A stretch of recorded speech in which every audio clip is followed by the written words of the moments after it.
everybody. Welcome to episode 9 of BATCHEET. Today we have with us Nitin Bohra.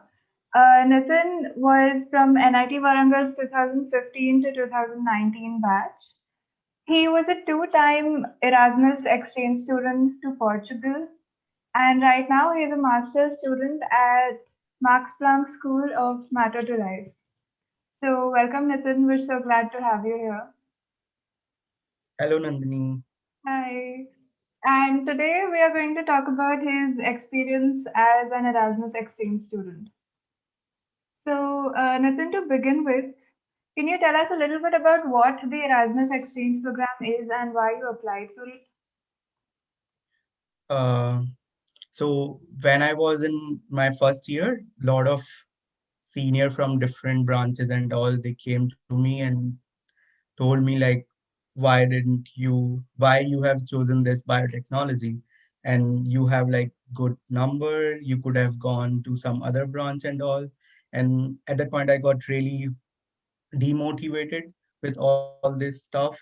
And then at one day I was in dispensary and I shared this thought with one guy who is sitting next to me, and he just told me, no, like there I know one person who went to this place in Poland, and he's my good friend and he is doing good. And it's really easy to go to foreign country from your branch, and you have a lot of opportunity there. And after that, I went to one event from TAP, and there I met Ashwin Bhaiya and one other guy. And then they told me, like, especially Ashwin Bhaiya, he told me, like, don't listen to all those bullshits. And this is like, they don't know about biotechnology. That's why they are saying this. If you are interested in this, then you have ample amount of opportunity to explore. And in my second year, this new program came, which was this merging voices. And then I asked Krishna Bhaiya at that point, because he was in the he was still doing his Erasmus, or he came, I don't remember exactly. But yeah, Simrandy and uh, what one more, Deepika or Dipanjali, they both were doing their Erasmus program.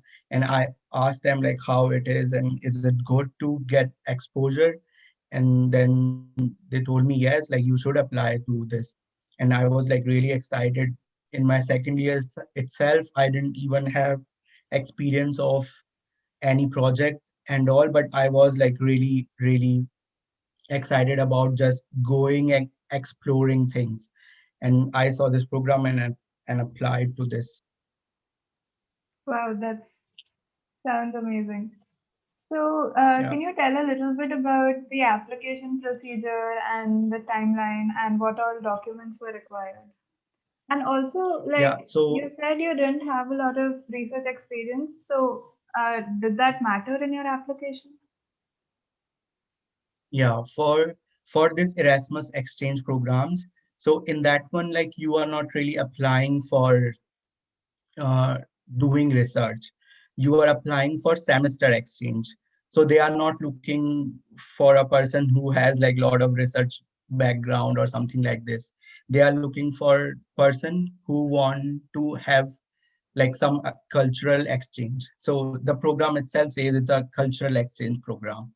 So that's why they are looking to people who can teach something about their culture or learn something about their culture. So it's more about exploring things, how much you are excited about learning new culture or going to the country and exploring that country. So it's about that. So that's why you didn't even have to write SOP in this one. So there are some basic questions. So why you want to join this program and what will impact you will have after you done this program and go back to your country, something like this. So that's why like application uh, procedure is like quite easy. You just have to fill uh, in the just basic stuff, like from where you are doing your undergraduate, and what's your scores are, that thing. And after that, this basic questions. And documentation also is just your recent registration from your college, which we get in the beginning of semester, this semester registration or what, some document we get in which all the courses are mentioned and all. That thing is the only document which is required for application part. Like after selection, then it becomes complicated, but let's not go into that part because that is completely different thing.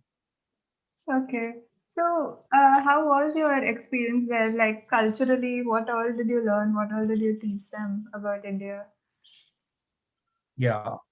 So in the first place, it was completely different. Like you what you see from movies, this is how foreign looks. Somewhat it looks the similar way, but uh, culturally and all, it's totally different. Like you cannot imagine before going there. Like some people, if you know some people, they can explain you okay how it is and everything like that. But when you go there by like, and you experience things yourself, then you feel, oh, it's completely different. And then you become a completely different person.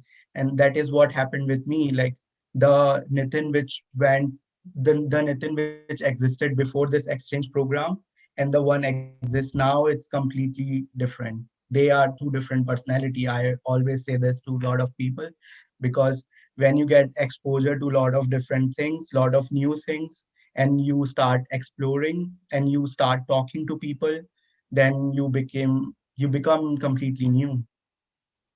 Yeah. And this really helps in understanding a lot of stuff, because you need to manage your finance yourself, you need to cook, you need to buy grocery, everything you need to do by yourself. And then this thing helps you becoming a good person or managing things well. Wow, you got all of that versus us stuck at home for the past year. Yeah, it's really bad, I would say, this pandemic, but it's really hard on all of us, because this is Yeah. also my first master year, and I did all of my courses from this room itself. So what what can we do with this? So, how was your experience academics wise and like technical and research wise? Okay. So basically, like normally, what would say to all the students also, like try to explore things. Undergraduation is all about exploration. Maybe you came up in this program thinking, I really like biotechnology, I want to go in research and all. But after doing your undergraduate for 4 years, like maybe in third year itself, you realize, oh, this is not the field I want to be in. So whatever this thing you came up with, you will only get when you try different things. Like go in lab, work there, then you will realize, okay, can I do it one more day? Or I was so tired doing it. Something like this. Or some new research questions or some paper coming up um, makes you feel like, oh, I have to read this paper, which is published in this technology or this area. Or I feel like, oh, I will see later what is this. So all these things you keep track, like how you are like reacting to all this stuff, and then you will realize, okay, this is where I want to go. So I always say all these things to all the people who ask me like whether I should continue in research or not. And I will say like, look what you or how you like react to things when they came up to you. And that is what happened with me. So I tried different things, and then I got to know, okay, this is the thing which I want to do. This is the thing which I don't really like. Because first I really used to think, oh, I want to go in this bioinformatics stuff. because in the beginning I was good in coding and all, but after some point I realized I cannot sit in front of computer like 7 or 8 hours in a stretch and code all the time. And then I shifted towards wet lab stuff more. Nice. I think this is something really important. Viewers like take notes. So Yeah. I would really love to know a little more about what specific incidents shaped, your future decisions and the path you decided to take. Huh. So one thing is the network I have built, like the people I have talked with. So whatever doubt I had in my mind, I always used to go to them and ask, oh, this is really good, or should I do that, or should I look for something else? So that one thing which really helped me. And second thing is like keep reading new stuff which is coming. Like now you can read all the articles because it's really easy. Like you just search. In India, you can I don't want to say you can use this online, but if somebody asks me personally, I can recommend some sites if you don't have access to. But like anyways, you can even ask the author itself, like, can I get the access of this paper which I don't really have, and they can happy to provide you. And try to read, like if nothing is working, read stuff, then also then also you will come up with different ideas and all. Yeah. Yeah, these are the two things which really helped me. And since this program is not currently operational, do you have anything in mind, any other alternatives or any other opportunities for students right now? Yes, so yeah, like currently there is no semester exchange program kind of stuff is open. So one thing you can do is uh, so in my program, like I am in this Max Planck School for Matter to Life. So they give you this undergraduate research opportunity, URO. So Okay. in that you can come for 3 months, like not 6 months do your semester, but you can do the research part. And in 3 months also you can get some kind of exposure. So for this second year and third year, both of them are eligible to apply. So you can apply in this one. And even though you don't really sure about it, what you want to do, just read things and think about which excite you most, and then apply to those labs.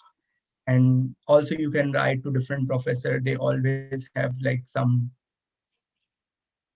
places available. Yeah, it was difficult this year, but in the coming year things will get better and some opportunities will come again. So you just need to look things up. You need to ask people, uh, do they know some programs which can help them to come abroad and have this experience, because coming out of your comfort zone which really help to decide what should you do. True. So one thing I recommend is this URO, and if I come across some other, then I will tell you, and then you can pass on the information. Definitely. Okay, so is there any specific anecdote or memory you would like to share from your exchange? Mm. Yeah, so yeah, it's it's a tough thing. Yeah, in the beginning when I went for the first time, as I'm vegetarian, so it was really difficult for me. Like I still remember that part. So for the first 5 days, uh, because nobody told me this canteen exists and there you can go and have this pasta and you can choose the ingredients. Hmm. And I didn't even knew this kind of stuff exists. Everybody told me like you can go to this canteen and have your lunch or dinner there. And in vegetarian you only had this mashed potatoes and some soup, and every other thing was mixed with pork or beef. So I was like, for the 5 days, I was only eating this mashed potatoes and soup, and in the morning, some fruits and some stuff. And after 5 days, I got really annoyed. In my mind, I thought I'm going back to India. Let's close everything. Whatever happened, happened. I will forget this part of my life. And I went to the office of this uh, professor who was the head of this program. And then I was about to tell her that, can you arrange something so that I can go back India because I will not survive 2 more days here. And at that time, another professor came and he just saw me and asked me, where are you from? And I said, like, I am from India. And then he was like, oh, I know one more Indian here. He works in this lab. And then I was like, yeah, let's go and meet him. And I went there. And when I first saw him, I didn't even ask where he is from, what his name. I just asked, what did you made? I want, like, then he told me, yeah, I made this aloo gobi. And I was like, yeah, let's go and eat. Nice. Are you still Yeah, vegetarian? yeah, I am still vegetarian, but now I know how to cook. Now I know where to find all the stuff. Nice, So, nice. yeah. So, okay, I think we're almost done. Do you have any final tips or suggestions for undergrads? Yeah, like as I said, if you don't, like, a lot of people get demotivated, they didn't get opportunity to go out, or they didn't get this program and all. But if you believe you wanted to do that, and if you are really sure that I really want to go in research or in this field, like, I'm not talking about only research. Suppose somebody wants to do MBA or something, then if you have really strong belief, then don't get disappointed if you fail in first attempt. Try again, and things will work out, because if you put 100% of your effort, then it will work out. If you don't get any research opportunity to go out and all, and now, like, this is like really golden era of people, because everything is online. You can listen to a lot of seminars and lot of web lectures online, and you still get that exposure, how they think, how they deliver different subject to the students. That also really helps. And also keep looking new stuff, because Yeah, if you are not sure what to do, keep trying new stuff. Like, only care about grades and all are up to certain points. Like, suppose you are good in studies and you know I can get 8 or 8.5 easily, then try to look more. Try to go out of your comfort zone. Not only think about grades all the time, like, they will eventually come, but also try to look some new things. that's some amazing advice. Yeah. So, with that, I think we'll wrap up our episode for today.